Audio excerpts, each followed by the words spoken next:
Hey there. Hi, Dawn. Hi. Hi, all the way from Australia. Not sunshiny Florida. Sunshiny Australia here today in autumn. Autumn. Oh my gosh, it's spring here. Yeah, oh, how bizarre. Oh God, I know. Isn't it strange?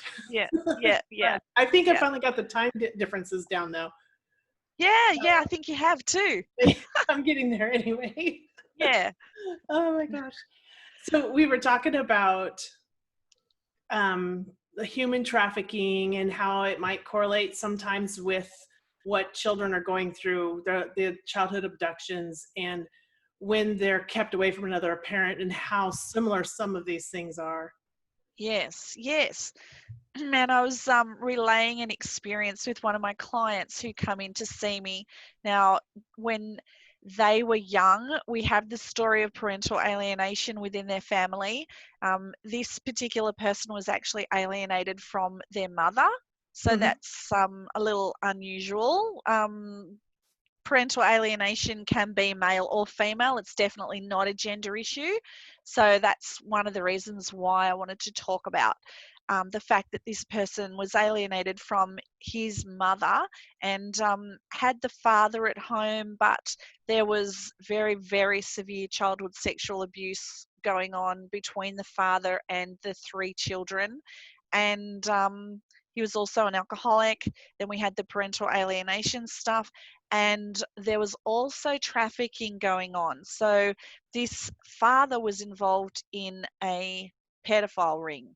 Wow. So he was uh, sending the children out to these other people, and then the children, he wouldn't even drop them off. They'd have to find their own way there and find their own way back, because he was telling me a Unbelievable. story of driving past and didn't know where his sister was, and he was really, really concerned because she'd been gone for 3 days, and the dad was like, oh yeah, all right, I suppose we better go find her.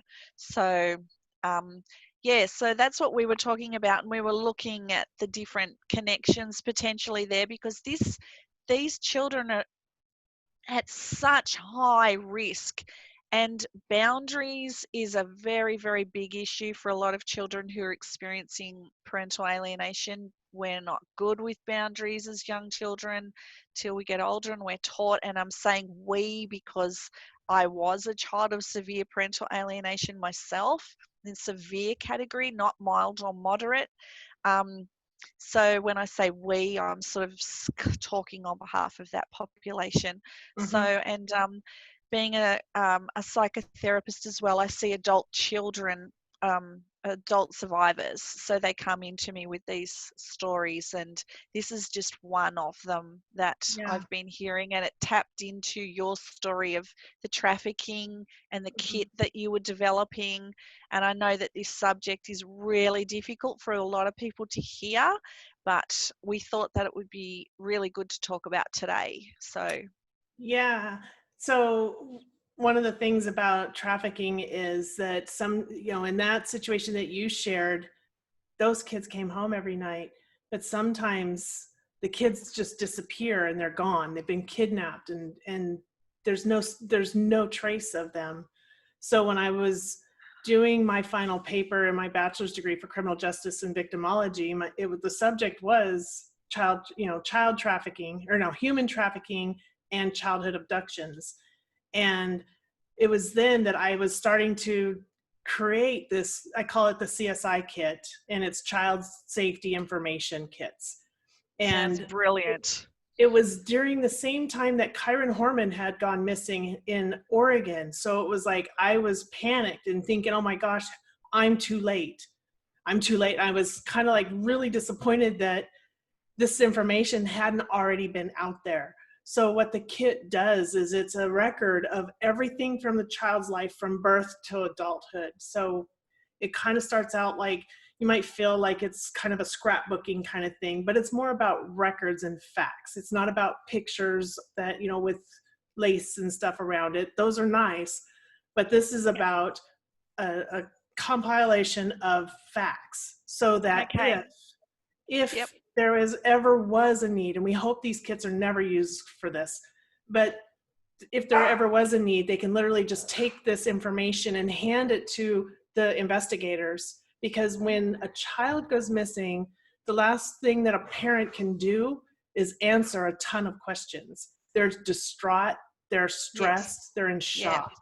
Yes, So, shock. Yeah, absolutely. They're so not thinking straight at all. No, you're not. So if you're already recording this information, then you're already helping just in case, and it can actually help find a child sooner. So what the kit is it's a categorized system.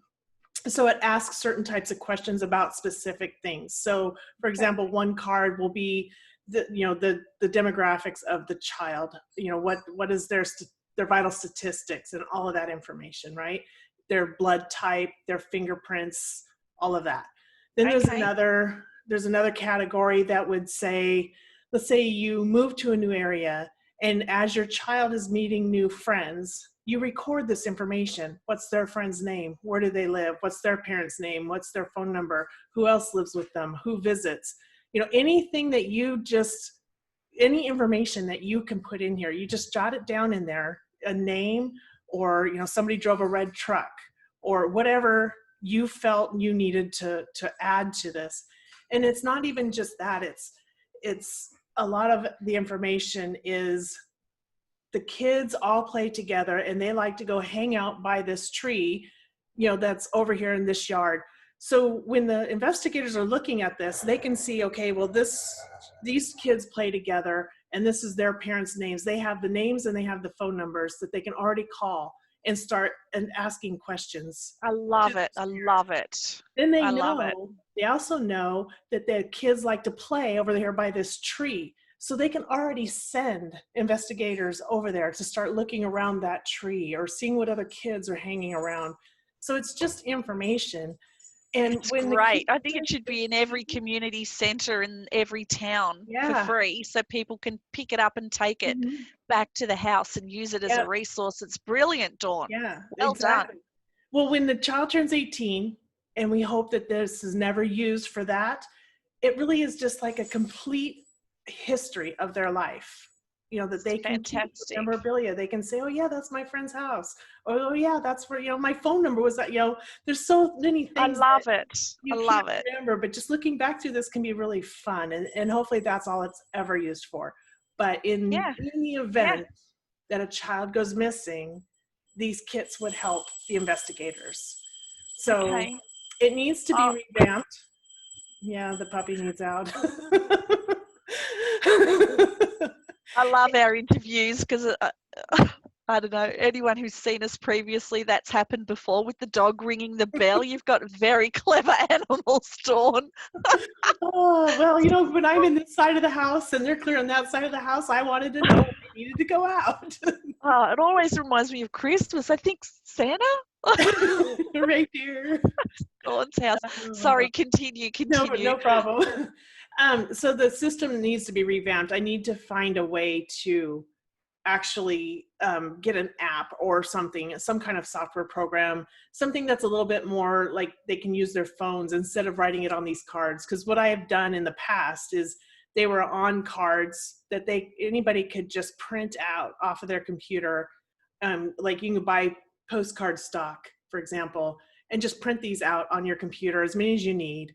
And just because a family could have 6 kids, and so one kit just needs to be replicated, right? So that gets a little cumbersome when you have 6 kids, and now that we have all this technology, it really needs to be in a form of an app. So that's where I'm at with it. It kind of needs to have a makeover. Okay, so you need an app developer. I need an app developer for my Senpai model, and then we'll get it out there to the communities. We'll have 2 fantastic resources for the communities. I have an idea of who to talk to, actually, who might know it. Okay. I don't know. We'll see. Okay. Okay, we should just ask the 5-year-olds at kindy, because can't they all do this stuff already? Coding, apps, everything. Like, we go to them now. I know.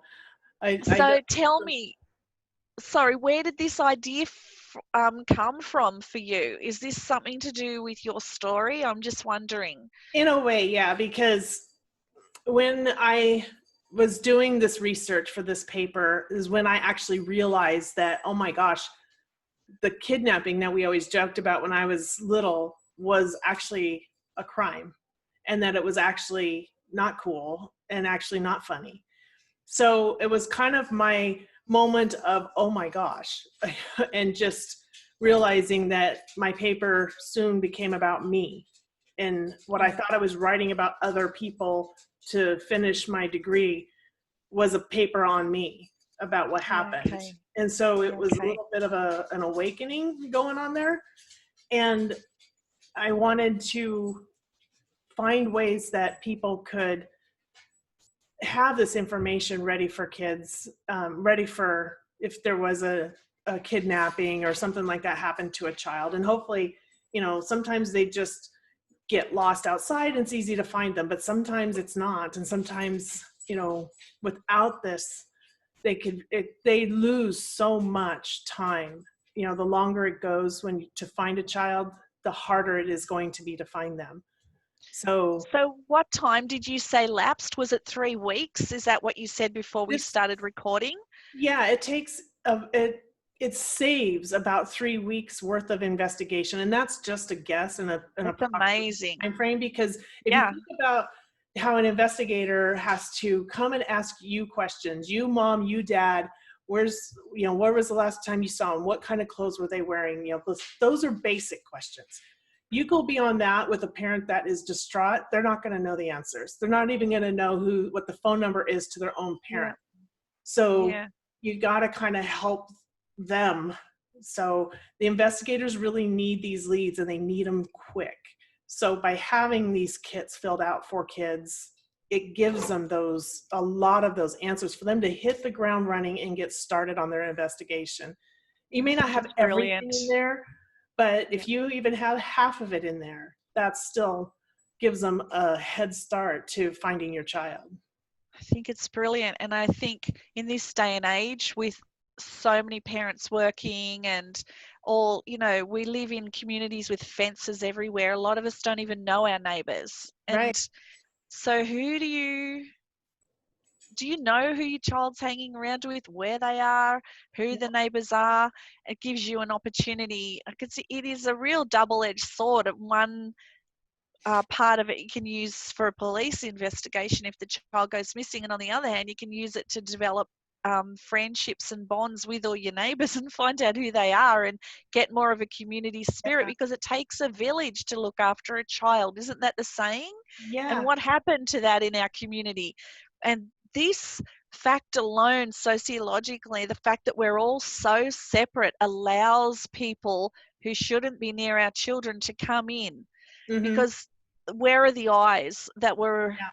around previously Yeah. before we Well, got they into have this some space? apps that are out there now. I think it's called like neighborhood.com or yourneighbor.com or something similar to that, that you Okay, can join sounds good. and you actually can see who is in your neighborhood. Whoever joined, you can see some of their information, which Okay. that might be a similar idea, but this has got to be able to have a database behind it that you can upload pictures and, because it's a complete record or history. It's not just a profile. So it's going to be a lot Yeah. more than that, but it's kind of like that same concept. But when you are in your neighborhood, you do know enough to know which cars are familiar, right? But then let's say all of a sudden you started seeing this car that really doesn't fit in, that's not normal. And you Yes. might want Yes. to write that down, that on this date I saw a red car. If when your children are outside playing by themselves, more parents are a little bit more vigilant about that. When your kids are older, you may not think about it so much, but it is something that you can do, and it does definitely help, especially the younger they are. Teenagers, it is good to have as much information as possible, because sometimes they ran away or maybe they were trafficked. So who were they hanging out before that happened? The more Yeah. information that you can get, the better that you can help find them quicker. Yeah, amazing. I think that really needs to be out there in the world, Dawn. I think it's amazing. I'm really happy to be having this conversation, and hopefully it'll grow. I hope so Yeah, too. And now with save a school child. almost done, maybe I'll have more Okay. time to finally spend on that. Uh-huh. I don't I know. could, You're like me. I don't know. I could listen to Well, JT Fox, and he says, you know, don't worry about your MBA, because, you know, that's like, he calls it his maximum bank account. So here I'm getting my minimum bank account. yeah. MBA. Yeah, I don't know. Well, now we've stepped into the PA platform. I think like we've got so much going on there, and yeah, you and I working together as a partnership and bringing the different qualities that we bring together, and I'm so excited to be doing that. So Yeah, and yeah, maybe and we can we've just carved out time. connect that too, and how parents can share information, or maybe upload the same information so that both parents have access to that data. That could be something that could venture over into that side of the track as well. Mm, mm, mm. Yeah, really interesting stuff. Yeah, okay. So, and you did a criminal justice degree as well. I have criminal justice and victimology, bachelor's in victimology, and then a bachelor's in criminal justice management, which was just Goodness. a lot more psychology and a lot more HR type stuff. Yeah, okay.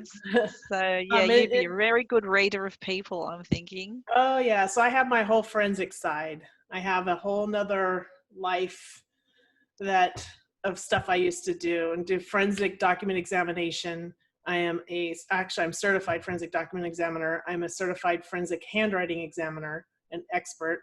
I've taught law enforcement officers how to use handwriting in interrogations and interviews, because not everybody is a suspect. I've taught how to detect if someone is suicidal, or if they're telling lies, or, you know, all kinds of stuff. I've worked with clients around the world, analyzing, cold cases and stuff like that. It's not something I do a lot or all the time, but, something I still dabble in. And I read body language and micro expressions. And when I'm in that world, when I have that hat on, I don't always have it on, because I have several hats. Sounds like it. Yes, multi-talented. And for somebody who has grown up as a severely alienated child, you're very much an outlier, because a lot of the children who grow up as classified as severe, their future is very, very bleak according to all the research and statistics. And this is something else that I wanted to speak to as well, because both of us are professionals with degrees and I didn't get working on. until 2009, and then I Yeah, didn't that's graduate until 2011. yeah, no, yeah. So I went back. I was at uni early, but then went back as an older student as well. So because being young, I was right on target with the whole terrible schooling, very low academic stuff at schooling, because I just wasn't coping at home or what was going on with us whatsoever. So I was right on the stats with that. But then after, substantial counselling and just work around what had happened, and beginning to get my own voice and going back and relearning, then I stepped back into education, and then now I'm staring at a PhD. So that I just wanted to speak to, because a lot of the children who come into it in our category, and we're often told that we're too broken. The psychological splitting was just too damaging for us. The cult stuff, the brainwashing, we can't ever undo. And I just wanted to let people know that we're both in that category of severe, and we're both okay. And there is light at the end of the tunnel, and it's just about doing the work around it and we're here as a voice and a collective to say, Yeah. there's a lot of hope for you, and we're around if you need to talk to us. Exactly. We've been there. We've fought our way, and I call it, I've climbed out of hell to be here. So you can crawl out of that hole, or wherever you feel that you are. You can overcome it. You can Yep. reach your goals. You can have dreams. You can achieve them. It does take work, and we're here to support you. Yeah, absolutely. And the statistics are pretty bad with children of PA, because they grow up, and a lot of the time there's a lot of addiction stuff, a lot of homelessness, a lot of people being put into prison or suicide. Like, it's very bleak, what they're predicting for a lot of children coming through parental alienation, especially the severe end. And yeah, again, we want to say that it's not a life sentence, that you can actually move out of it. There are parts of us that still stay in there all the time, and we have to do work on it all the time.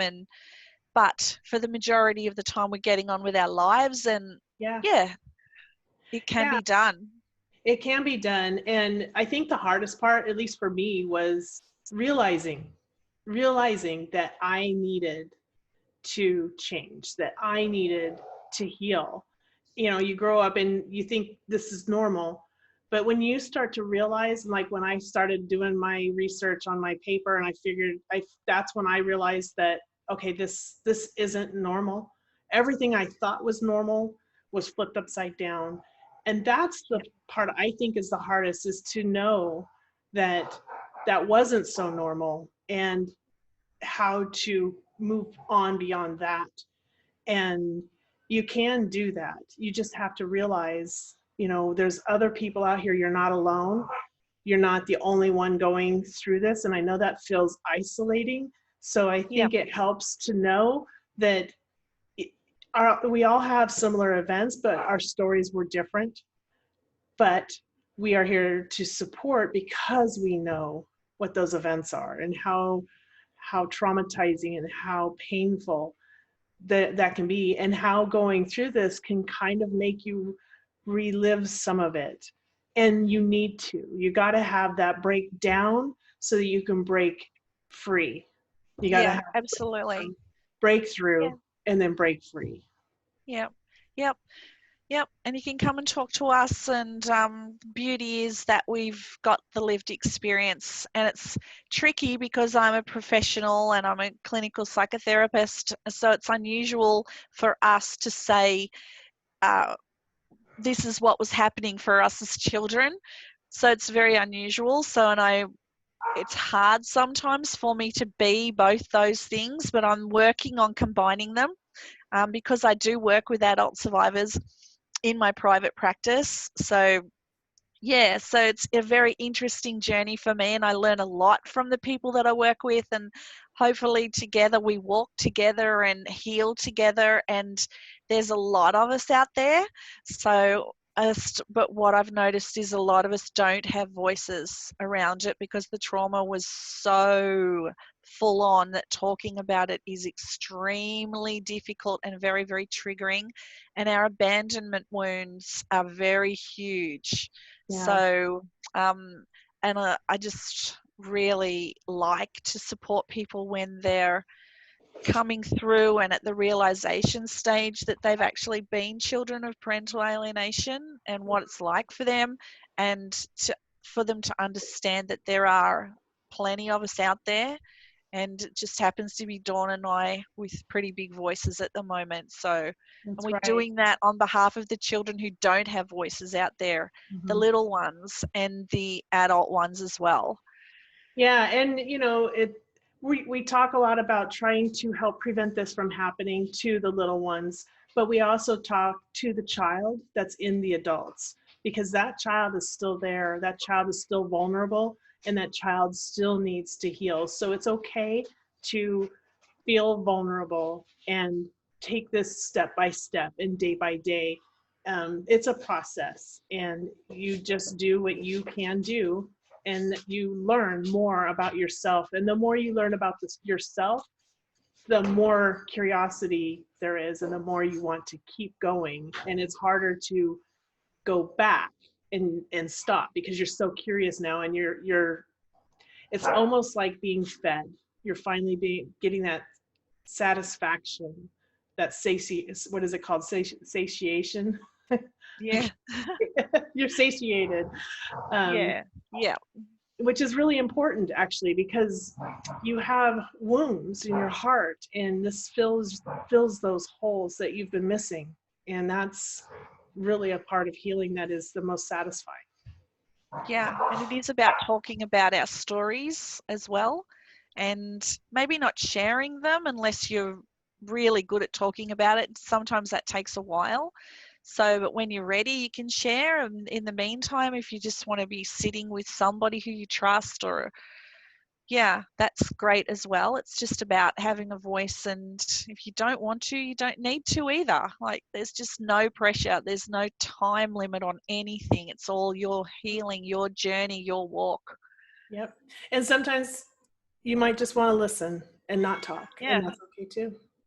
Yeah, completely. Yep. Yeah, just take the time it takes.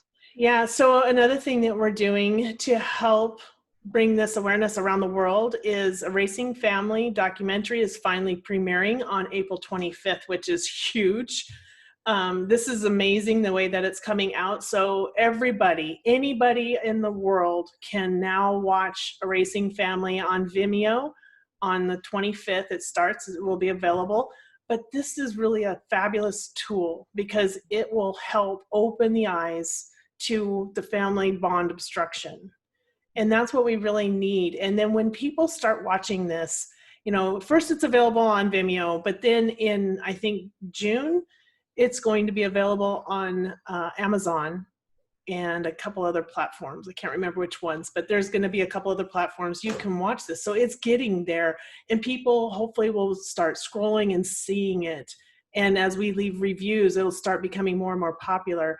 And somebody's going to be sitting at home someday, and they're going to click on this movie, and they're going to watch it, and they're going to have that aha moment where it's like, oh my gosh, that's me.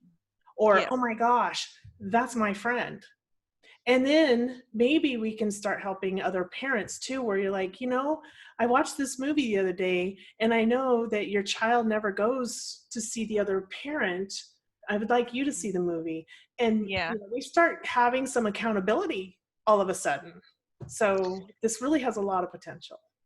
Absolutely. I can't wait for the premiere, because it was when it was screened privately. It was, I think, 2 or 3 o'clock in the morning in Australia, so I was sound asleep. But I'm so excited that it's coming. So is the 25th, will that be the 26th on Australian time? So it would be like, say if it premiered, if it was available at midnight on the 25th Eastern time, that would be 2 p.m. your time. Okay. So it depends on if it falls over with the clock, because you're 15 hours ahead, 14 or 15 hours. 15 hours, I think. Daylight savings has just changed, so we've just lost an hour. That just messes me all up again. Yeah, completely. We had it all right, didn't we? Yeah. So I'm super excited, because even I've shared it out to a whole bunch of the pages that I run and universities and things that I'm affiliated with, and the feedback I'm getting is people are just messaging me going, oh my God, that's my story. Oh my God, that's my grandchild's story. So this is the thing, we've got to get the word out, educating the public to notice when these behaviours are going on, is how we're going to really, really start to be able to work within this dynamic and get rid of it in our lifetime. It's not okay. It's funny, because the 25th is, the 24th, we're having the Guardians and Gatekeepers Conference, where we're actually speaking. So our speeches will be available on this platform. But the 25th is not only just Erasing Family, there's another documentary that's going to be premiered. And that was one that was done in the UK, called, I think it was called Parental Alienation, My Story. And Okay. it's definitely a documentary. It talks about, the different people, the different, I want to say relationships. Like, it's a father, there's a mother, there's a daughter, there's a girlfriend of somebody that committed suicide because of the pain of losing his child. So there's a lot coming out on this, and it's actually Parental Alienation Awareness Day, the April 25th. Yes. It's around the With world. the bubbles. Bubbles of love. Yeah. All Can you kinds of tell us stuff about going the on. bubbles, Dawn? I am just learning about Bubbles of Love. So Okay. I think it is another way of celebrating Parental Alienation Day by calling it Bubbles of Love, because then everybody can, it doesn't matter what it's called, everybody can participate. And I forget the name of who came up with it, but it has just spread around the world. Fabulous. Huh? It's fabulous, because Yeah. I've heard about it down here, and I'm Yeah. just picturing parks full of people with bubbles and Mhm. parental alienation awareness taking place. Not that we can do that at the We moment can't with do the that this current year. situation, but we can do it over Zoom, maybe have bubbles. That's what we're doing. So we are going to have a Bubbles of Love ceremony also after our panel on the 25th, which is your 26th. Okay, is that the 2 a.m. Time that I have to be awake I for? think there's a couple of times, because there's A 1 a.m. panel discussion I've got written in my diary. that one. But the Bubbles of Love, there's a couple of ceremonies that people are having, and they're just doing it on Zoom so that we're not going to miss out on any of this stuff. So we I may be love it. stuck at home, but we have so much going on next week, and it is amazing. Yeah, I can't wait. I can't wait to speak. I can't wait to be one of the people on the presenters little panel. That's going to be fantastic, and I can't wait to talk to you again. And it's all very exciting. As hard as it is out there in the PA world, at least now, we can rip off the veil and all start talking, really, and start healing, because for how long did we stay in complete silence for? And it's just no. Well, I've got my PA sister now. This is you.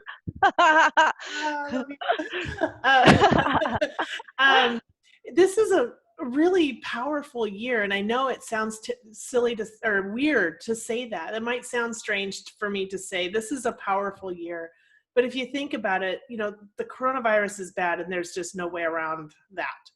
However, this has given so many people time to reflect and time to work through things that will help. I mean, just cleaning off certain lists that you might have had on a chore list that have never been done. There's things that we can clean up and take care of.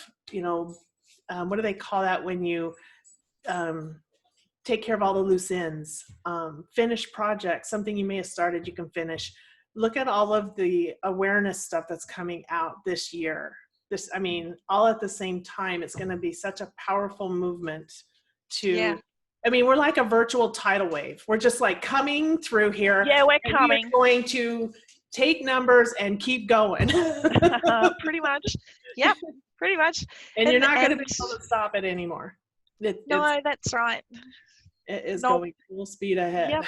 And we are the voices of the children. Mm-hmm. We are those children years down the track. We are those children. So this is something to think about too for people out there. Absolutely. As children have no voices, but we grow up and we have voices.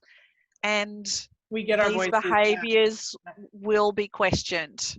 Absolutely. And we're here to tell our stories, and as difficult as they are to hear, but it's for us to heal. We need to speak about them and share them and move on. No, we have to share them. If we're not sharing our stories, they never know how bad it was.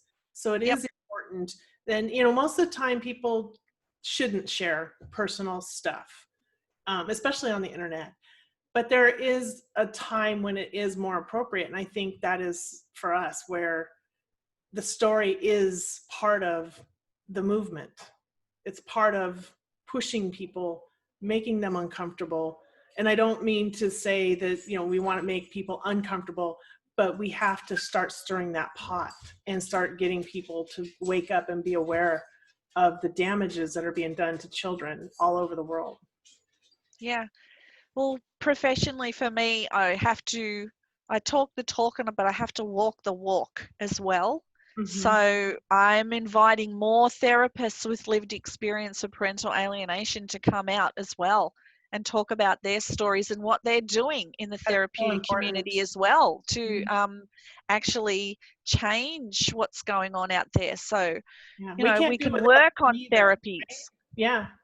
We need mental health experts that get it, that know what is going on, that know what we've gone through, or at least can see it and understand it. So that is amazing that you have people that can start with that right now.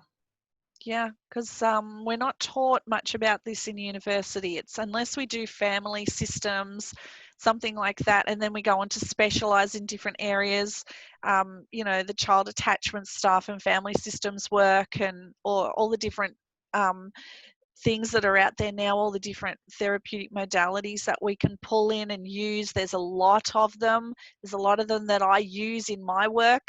So I use the psychodynamic work, EMDR work. I use all sorts of stuff that I'm trying to pull in, dependent on the person that's sitting in front of me.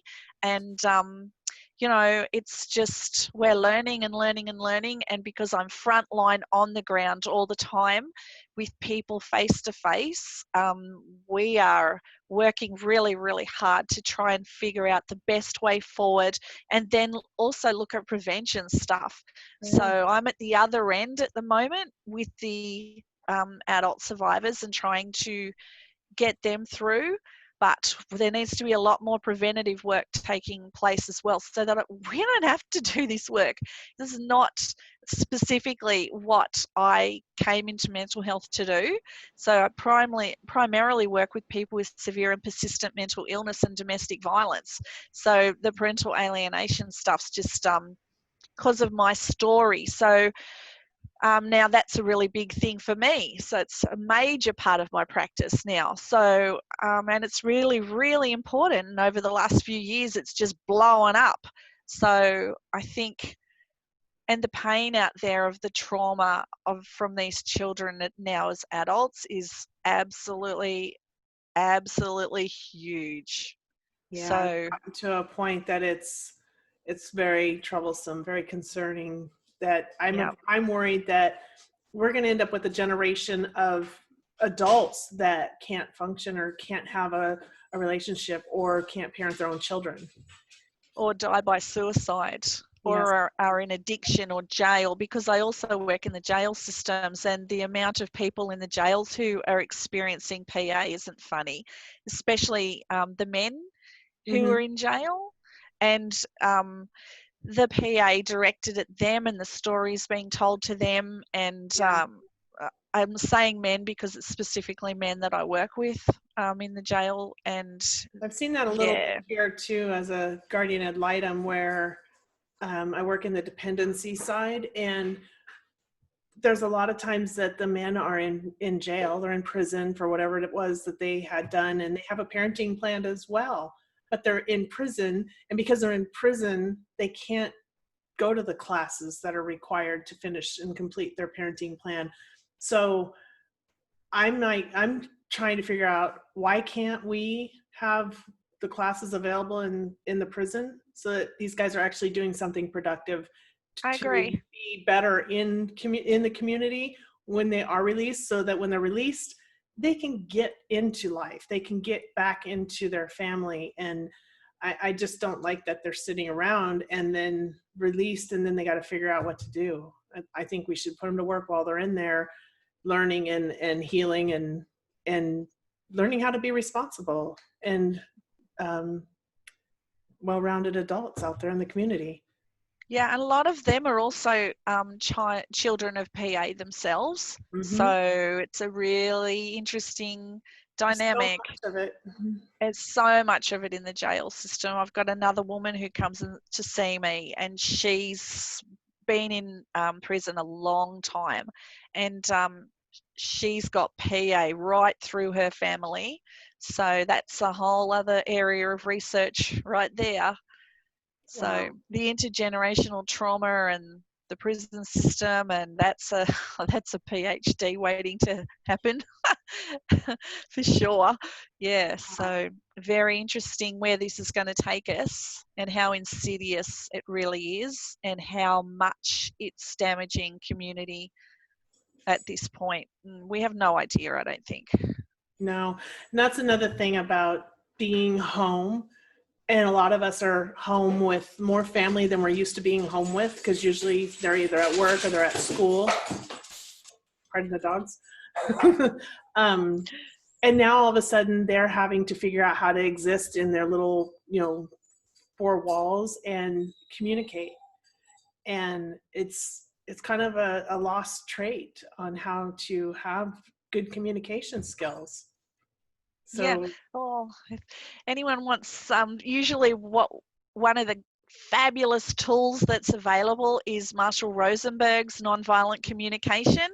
Anyone who doesn't know Marshall Rosenberg, get on YouTube, have a look at Marshall Rosenberg's nonviolent communication.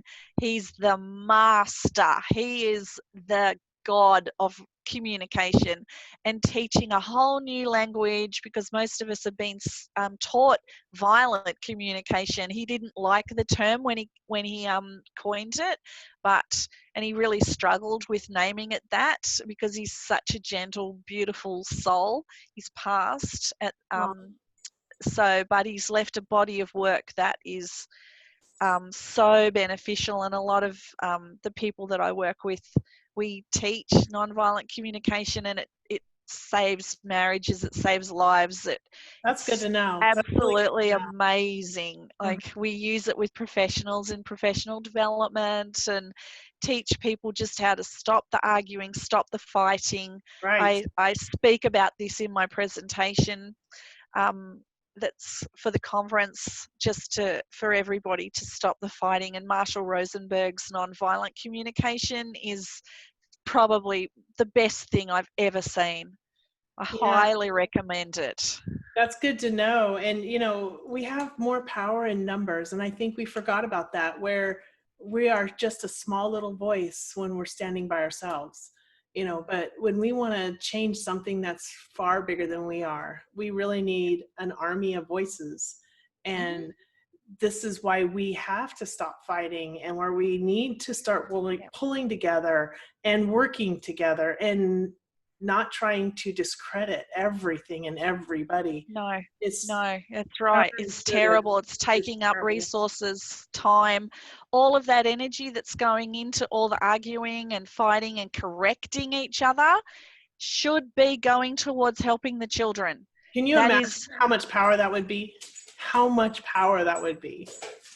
That is just, it's all about energy and what we give it to. And I believe that we wake up with, for example, $100 of energy a day, and we need to decide what we're going to give that energy to. And if we're just draining it out to negative things, that is not going to be helpful for us. We're not going to get anything back on that.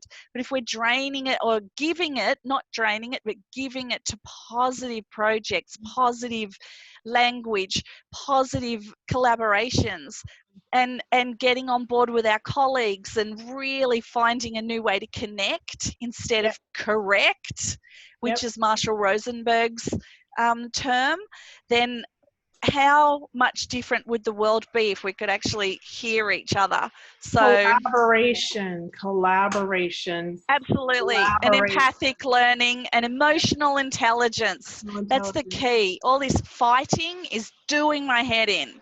I know. It is very frustrating. Yeah. But, there is that saying, and it's an old saying. I've heard it several times, but it is very, very true in what you were just saying, where you have, the dark wolf and you have the light wolf, and it matters which one you feed. That's the outcome you're going to get. So if we're continuously feeding the wrong wolf, it's going to keep taking our energy, and it's going to not provide us with anything that's effective. So we need to start making sure that we're all heading in the same direction. We need to be pointed in the same direction. We're all on the same team. We just need to realize that. So we've got renovations going on here. I don't know if you can hear it, but there's a hole being drilled in the roof. It's actually stopped now. Yeah, there's a skylight going in. So, okay, you can't hear it. That's good. No, I couldn't hear it, but I have dogs on this end, so.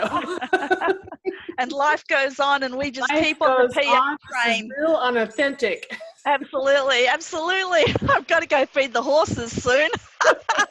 And there's this really big kangaroo that like keeps coming over, and he's sort of waiting every afternoon for me. So yeah, I'm getting closer and closer and closer. So he's pretty gorgeous. I'm coming over right now. Oh yeah. You're welcome anytime, Dawn. I can't wait for you to meet my siblings and have all the conversations. Like we have so many now, but like so much to talk about. So much, because through talking to you, I heal. So and I'm hoping vice versa. And it's just absolutely like-minded. Absolutely. I feel like I have someone that that's someone that gets what I'm saying. Yeah. Because when I'm in the world of just parents, and you know, my purpose of talking to parents is to provide hope.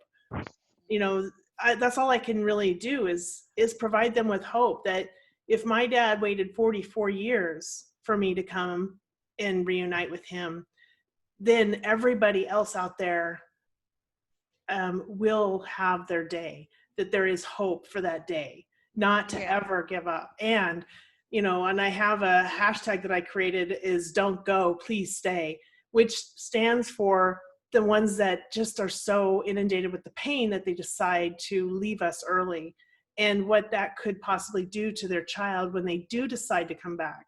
And my point of it is that if I found my dad after the fact, I would have never been able to heal the way I have, because I needed him.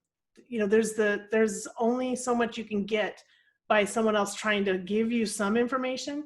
You need information from the source. And the only way for us as the adult survivors to really heal is that parent that's been missing all this time. So when I post, please, don't go, please stay, that's what that's referring to, is you can't leave. You have to stay, because your child will need you someday.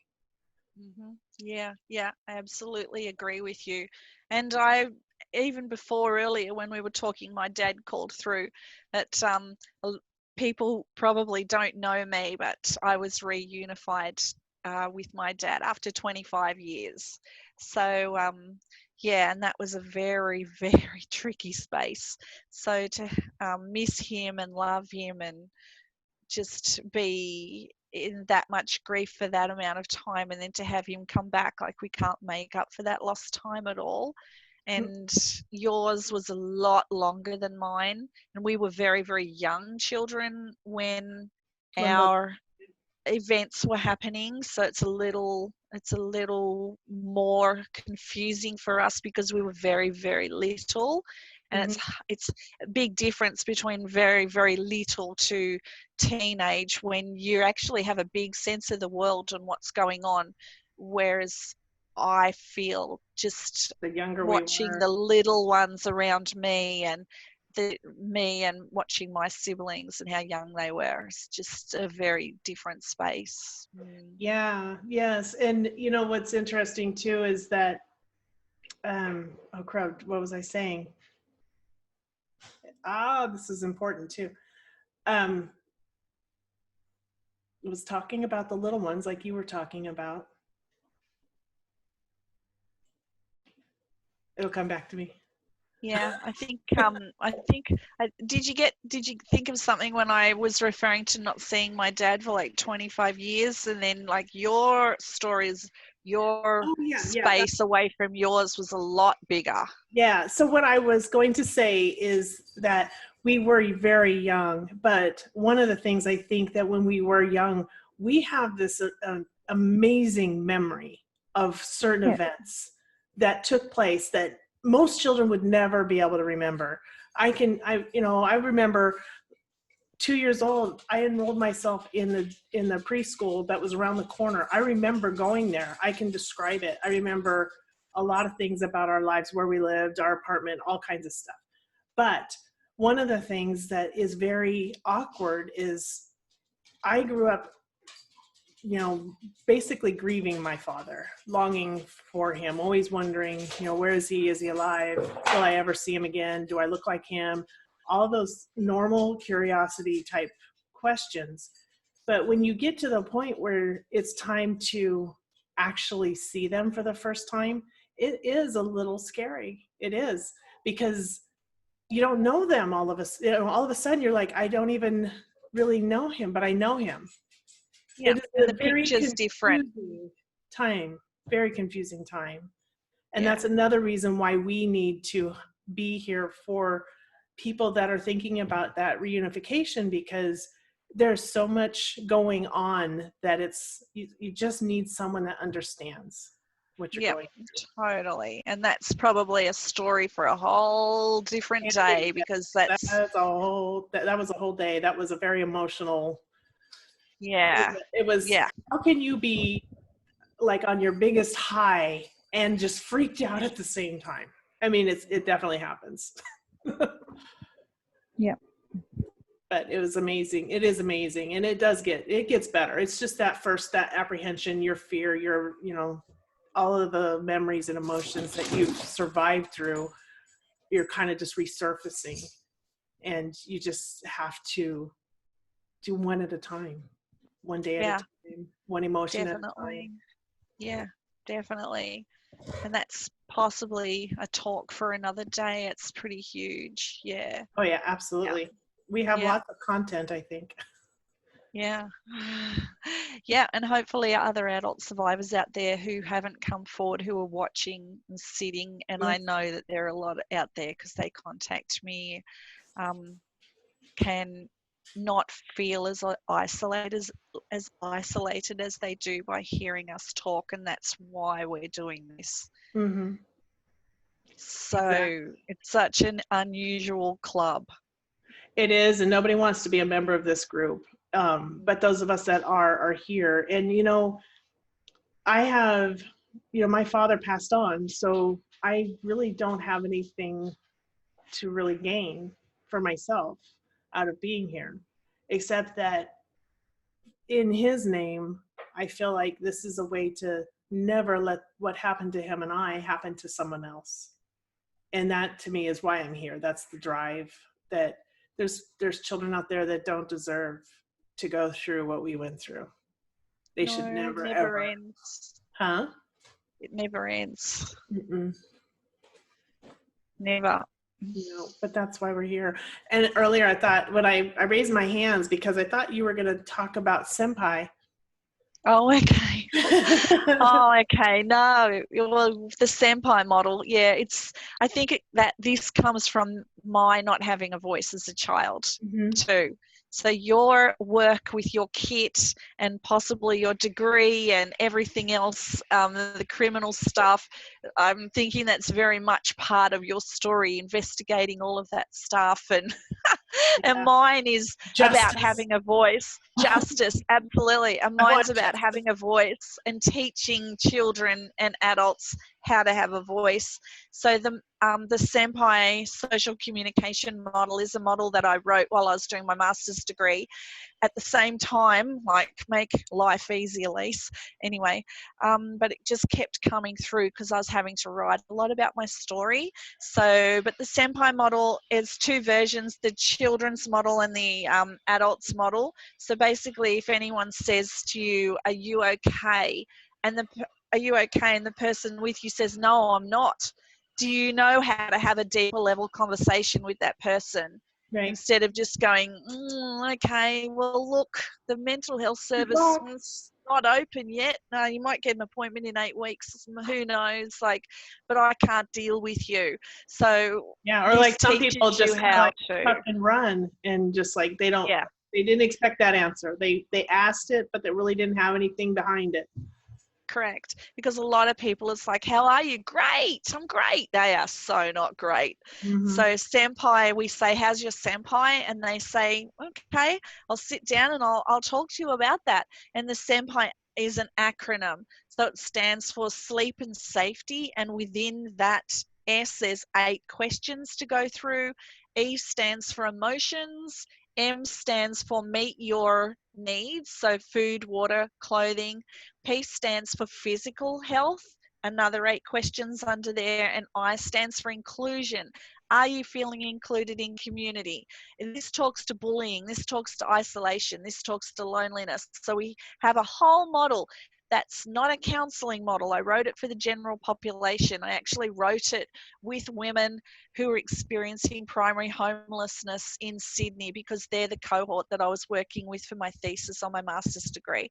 So I was talking to them and asking them, what would you want to be asked if someone came and was sitting with you? And we went through all of that, and then I tried it with all different members of the community, and basically it's now in about 20 countries, and it's an altruistic, free, pay it forward model. That's how we get it out there with no funding whatsoever, out into the general community. And it's used in the American soldiers use it in Afghanistan and Iraq. They get it with all of their care and welfare packages. The schools across America get it.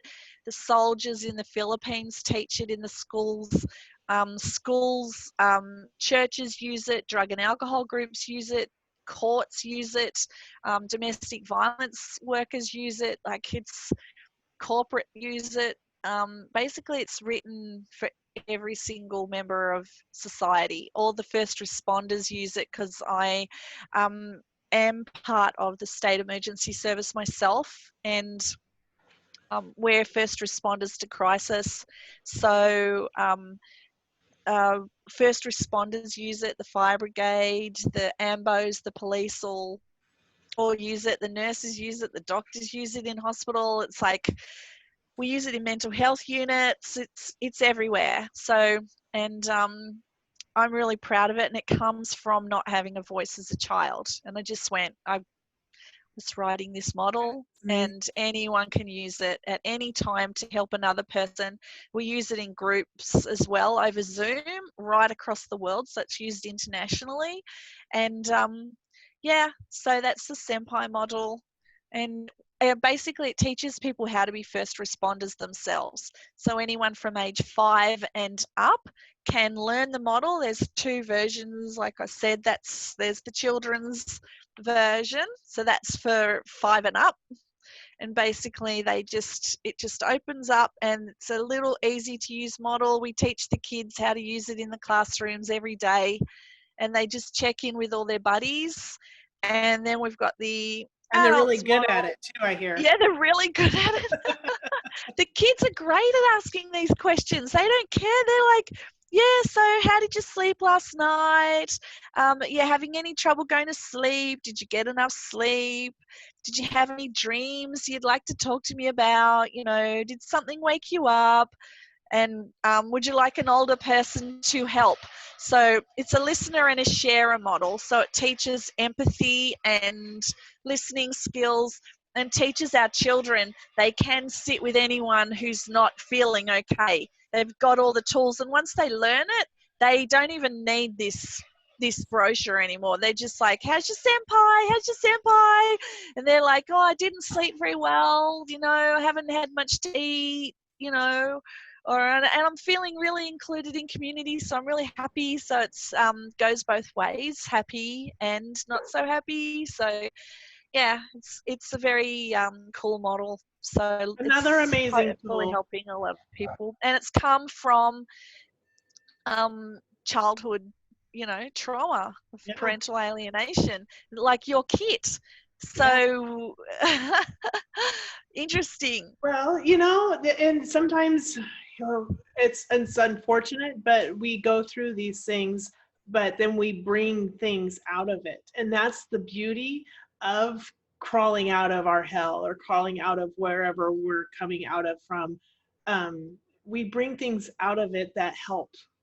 that can go forward and, help other people in the same Yeah. situation. So we're Yeah. just bringing tools that we know and Yeah. that definitely have a place somewhere. So we just need to get them out there on a new app and make it accessible via phone or the tablet at our fingertips instead of having to handwrite everything, because that's so last year. That's true. Well, people can go on my website and download the PDF and they print it up their end. Yeah, That's that's how we get it out. And that's why we don't need any funding or yeah, government. Like, we don't need anything. yeah. Basically, it's a standalone model that the entire community can use. Mm-hmm. So, and my kit and is printable too, but then you have to write everything into it or collect or so I think it would be that easier sounds great. for the electronic version of it would be a nice option at least. Do you still have to type it in if it's the You don't have to electronic type version? it, it's already typed. So all you have to do, and I even have instructions on how to set up your when you go to print, how to set up your print settings. So if you have a certain type of brochure, you stick it in your printer and then it knows how to align to that, so that if you didn't have the postcard stock, you could actually just cut it and then they would fit. If you go to the Dollar Tree, you can usually buy those little book photo, they're like a little photo album that's like a wallet size or a checkbook size, and they fit perfectly in there. And it's just one book per child, and it'll expand. It'll, if you put a lot of information in there, it'll grow beyond that. So you'll have to get a bigger book at some point. But sounds really good. it's a good place to start. And that's how I give them out. I give them out in that little photo album kind of thing. And then parents can put it in whatever they like later, but it's a good way to deliver it. If I'm I pictured being at some kind of I don't know, you can go to the work fairs or job fairs or whatever kind of fair, security fair, any kind of fair. I've pictured myself handing these out, but, then I had this bright idea to go to school and I didn't have time. Yeah, I hear you. Yeah. So well, on that note, do you want to end this and we'll go back to working on our presentations for the conference, or All right.